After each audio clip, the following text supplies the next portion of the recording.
অনেক রাজনৈতিক এবং সমাজসেবক নেতৃবৃন্দ কর্নার করতে প্রস্তুত। আমাদের মাঝে খেলা উদ্বোধন পরবর্তী খেলা দেখার জন্য এখন উপস্থিত হয়েছেন লিমন ভাই। খেলা উপভোগ করছেন সব খেলোয়াড়। আশা করি উপভোগ্য খেলাটি চলতে সামনে এগিয়ে দিয়েছেন ব্রাজিল দলের খেলোয়াড় সামনে বাড়িয়েছে। এই চট্টগ্রামের কৃতি সন্তান, এই আসন থেকে যিনি বারবার এমপি হয়েছেন, মন্ত্রী হয়েছেন এবং ব্রাজিল এবং আর্জেন্টিনার সমর্থক বিভক্ত হয়ে আজকে এই মাঠে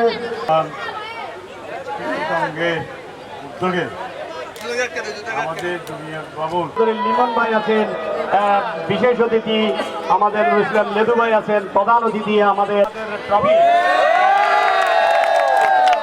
রাজধানী উপহার দিচ্ছেন প্রধান অতিথি বিশেষ অতিথিবৃন্দ। টিমকে অভিনন্দন, ব্রাজিল টিমকে অভিনন্দন তাহলে হবে।